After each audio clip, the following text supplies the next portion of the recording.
Bismillahirrahmanirrahim. Alhamdulillah Rabbil Alamin. Wassalatu wassalamu ala ashrafil anbiya'i wal mursalin Sayyidina Muhammad wa ala alihi wa sahbihi ajma'in. Subhanaka la ilma lana illa ma'allamtana innaka antal alimul hakim. Sidang penonton yang dirahmati Allah sekalian, Nabi Muhammad sallallahu alaihi wasallam yang kita akan menyambut ulang tahun kelahiran baginda merupakan manusia yang paling mulia di dunia dan di hari akhirat. Manusia misali, Nabi contoh teladan yang paling baik, sebagaimana ya Allah Ta'ala nyatakan dalam Al-Quran, laqad kana lakum fi rasulillahi uswatun hasanah liman kana yarjullaha wal yawmal akhir wa zakarallaha katsira. Sesungguhnya bagi kamu pada diri Nabi Muhammad sallallahu alaihi wasallam adalah contoh teladan ikutan yang paling baik bagi mereka yang mengharapkan redha Allah Subhanahu wa taala, dan mereka yang banyak menyebut nama Allah Subhanahu wa taala, dan mereka mendapatkan redha hari akhirat dan banyak menyebut nama Allah Subhanahu wa taala dengan sebanyak-banyaknya. Oleh kerana Nabi Muhammad SAW manusia yang paling hebat, tidak ada seorang manusia pun di dunia ini yang namanya dicontohi sebagaimana nama Nabi Muhammad SAW. Nama Muhammad diikuti oleh jutaan manusia. Demikian juga tidak ada seorang tokoh di dunia ini yang sejarah hidupnya diteliti, dikaji, dihalusi sehingga semua kehidupan baginda selama 23 tahun diketahui, sama ada cara berjalannya, cara makannya, cara tidurnya, cara baginda memegang gelas, cara baginda minum, cara Nabi menyuapkan makanan, cara Nabi mengunyah makanan, cara Nabi berkahwin, cara Nabi bersama isteri, cara Nabi mengurus negara, cara Nabi merintah negara, cara Nabi mengurus ekonomi, cara Nabi melarang. Maknanya satu manusia tidak ada seorang pun di dunia ini yang sejarah hidupnya dikaji, diteliti, diikuti sebagaimana Nabi Muhammad sallallahu alaihi wasallam. Yang ketiga, tidak ada seorang manusia pun di dunia ini yang orang ramai sentiasa sebut namanya, sentiasa berselawat kepada baginda melainkan Nabi Muhammad. Hebat macam mana seorang pemimpin mungkin disebut dalam 1-2 majlis, tapi Nabi Muhammad siasa namanya disebut, diselawatkan dalam khutbah jemaat, dalam waktu-waktu tertentu, sentiasa disebut nama dan diselawatkan, diucap salam kepada baginda.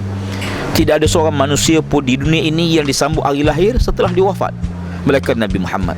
Kenapa kita sambut hari lahir baginda sedangkan jasad baginda telah wafat? Maksudnya, walaupun baginda dari segi fizikalnya baginda wafat, tapi hakikatnya baginda terus hidup.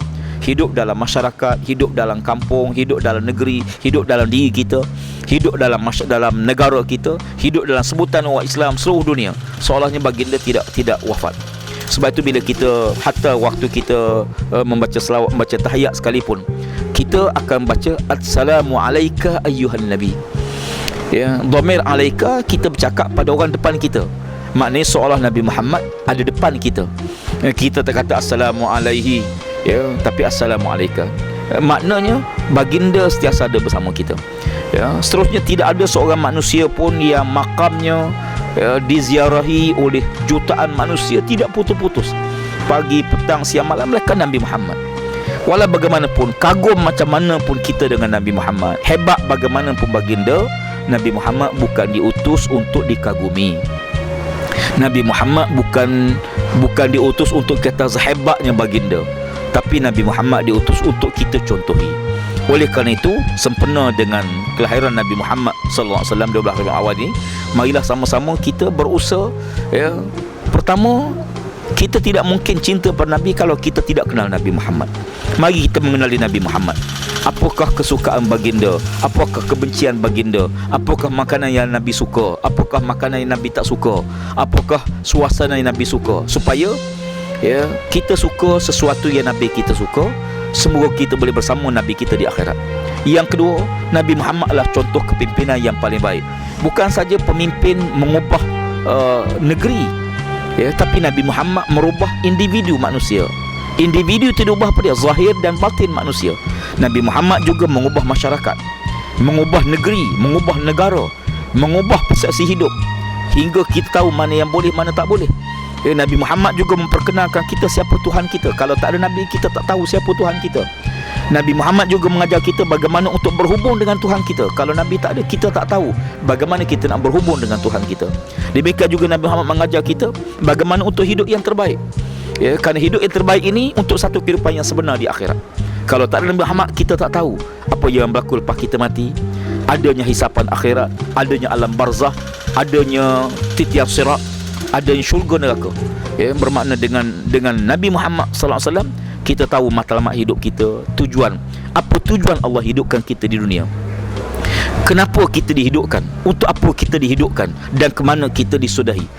Dengan itu, saya menyeru diri saya dan semua supaya marilah sama-sama kita mendalami sirah Nabi Muhammad SAW, mengambil Nabi sebagai contoh teladan yang baik, kepimpinan yang terbaik. Kalau kita nak yang negara kita dia baik, tidak ada pihak lain mesti mengikuti apa yang telah ditunjuk oleh Nabi SAW.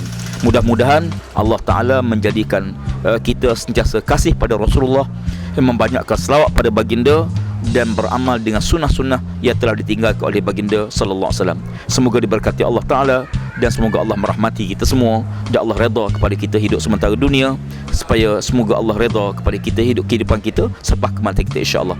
Sekian dahulu untuk kali ini. Aqul qauli hadza, astaghfirullahalazim li wa lakum. Wassalamualaikum warahmatullahi wabarakatuh.